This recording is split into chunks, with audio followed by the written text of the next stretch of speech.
Alright, so we're going to talk through the acoustic guitar parts for One Way. And again, this is the arrangement that we're sending with the upcoming Hong Kong tour. So this is the Fulltime 17-18 fall tour. But the reason I highlight that is because we do often in the summer play this song with two electrics. But with your team, we're only going to send one electric and then two acoustics. So we need to interpret this song with an electric and an acoustic, which means that your part is going to change a little bit from what you hear in the recording, and the song is going to sound a little bit different, but it's going to be great. We've done this before, so we know that it works. What you're going to do to make things a little bit easier than having to play in B, you'll just throw a capo on fret 4, and then you'll play G chords, and I've given you that chart. So this, putting a capo on does make everything sound a little bit like, well, higher, obviously, a little bit like happier and tinnier than this song probably deserves, and so a little bit less gritty, I guess I should say. Already you're losing a little bit of grit by switching to the acoustic, and then when you throw a capo on, you lose a little bit more. That's okay because we've done this before. We know that it works just fine, but that does mean that you'll want to really try and focus on real aggressive strumming, and you'll want to try and focus on the lower strings as much as you can. So instead of that, you want to like that, but ignore my facial expressions because I don't know why I do this. Alright, I'll just talk through the chart really quick and then I'll demonstrate it because the parts aren't hard. When you play, you've got the really aggressive feel that you'll do in the intro and the chorus and the bridge, so that's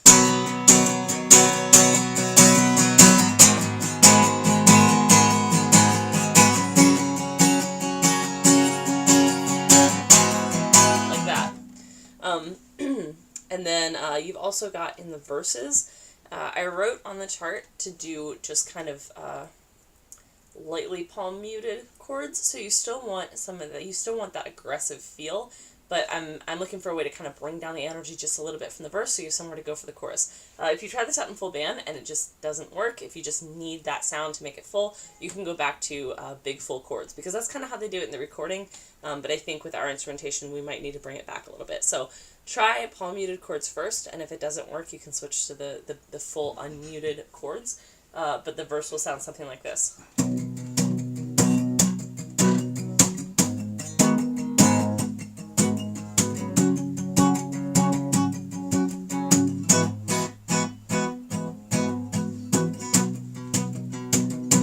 So you'll hear when I'm muting, I'm really, I come down for the strum, I actually pull my hand off, and when I come for the strum, the heel of my hand hits the strings before the pick does so that it's muted, but that being able to kind of pull my hand off and come down for a big strum, it allows a little more of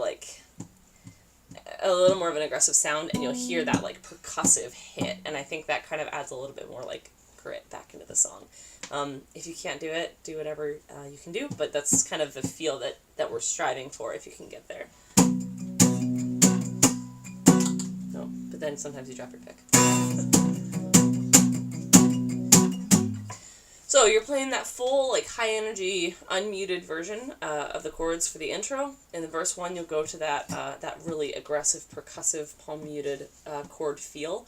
And in verse 1, I just want to point out that C, that first C that you hit at the end of the second line, everybody goes to, instead of kind of like an eighth note drive, they go to a quarter note. So, da da bum, ba da bum bum bum bum, da da da da da da. And then back into that. You'll hear everybody else in the band switch to that feel too, if everyone's playing it right. So it should be easy, just kind of keep your ears out and do what everybody else is doing. But that's a really important way to kind of break up the feel in the verse, because the whole song is just drive, drive, drive, drive, drive, and so those little feel changes are really important in the song to kind of give it some variety. When you get to the chorus, you're doing that same big, unmuted, aggressive driving that you did in the intro. When you get to the turn after the chorus. Now this wasn't, if you didn't catch the note, this wasn't in the original chord chart because I don't know, my brain died. But there's a turn after the chorus, and for you it's going to be E minor and C. And with that, you're going to go to that same quarter note rhythm that you do halfway through the verse. So, but you're going to kind of hit it and then mute.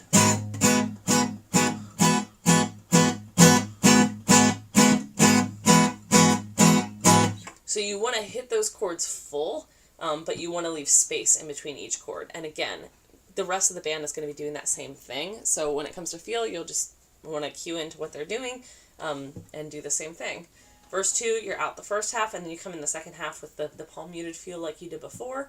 The beginning of the instrumental, you'll be out. And the first 2 times through the bridge, you'll be out. That's where the electric's going to do like...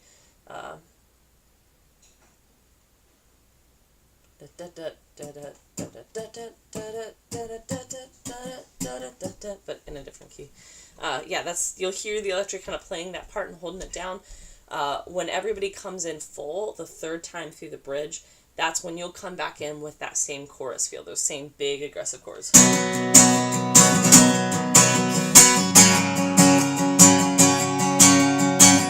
Whatever that is. And then the last double chorus is exactly the same as the other chorus. It's the same feel. But the first time through, you have those cuts. And again, this is a full band thing. You'll hear everybody else do it, but it goes one way, Jesus, like that. One way. And then back. I promise I'm not tone deaf. I just... brain's not working today. Anyway, that's how your part sounds. And the vocalist, when you do it in full band, will sing it right in the right key. So I'll go ahead and cue up the song, and I'll just kind of play along with you, and you'll get to see all those things demonstrated in context. None of the parts are hard. It's just remembering like what feel you're going to when, because the feels change. The feels change a lot throughout this song. So you're always trying to think ahead, always trying to think towards like, you know, what's the next change in feel, where does that come in, and then kind of get in your brain there before your hands have to be there. But luckily, a lot of them are kind of cued by the rest of the band, so you should be able to hear what everybody else is doing and kind of fall in line with that.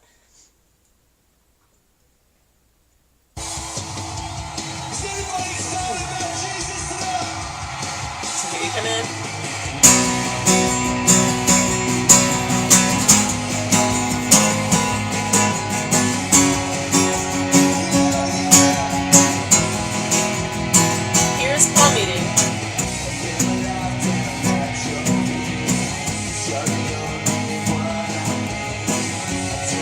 If this is too little, here's the quarter notes.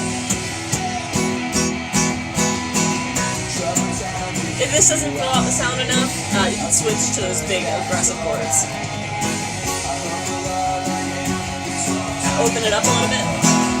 Build.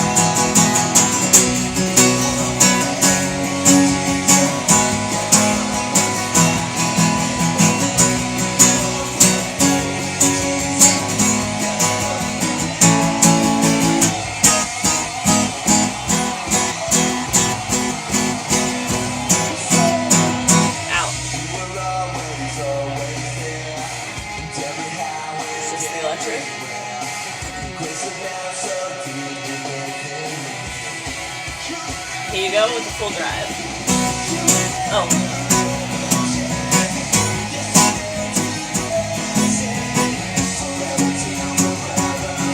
I'm actually doing the palm muting there. Again, you feel it out. And back into the chorus.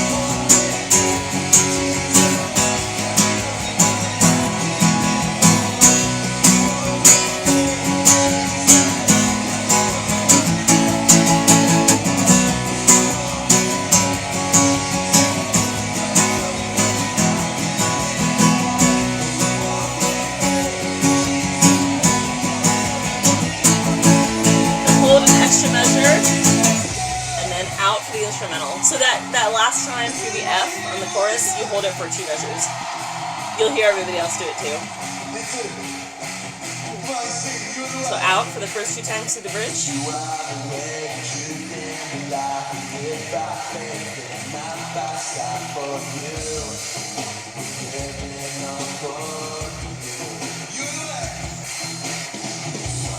Here you can do the dance.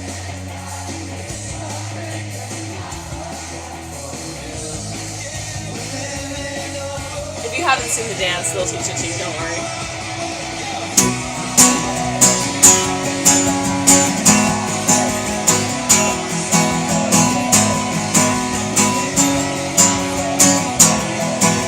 One more time through those chords.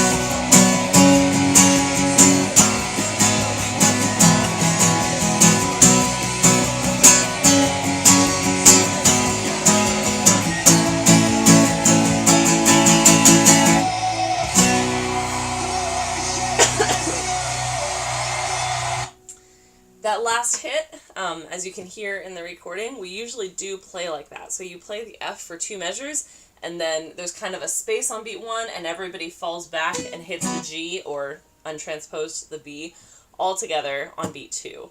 So,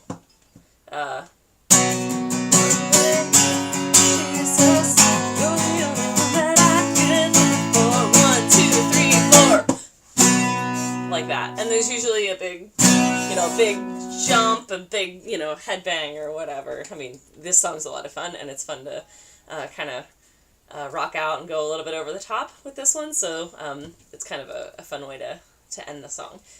But space on beat 1, you'll land on beat 2, and you'll want to all do that together, so just focus in on your drummer. They're usually the one that hits that leads that last hit, that last arrival on the tonic note. So cool, that's the whole song, and let me know if you have any questions.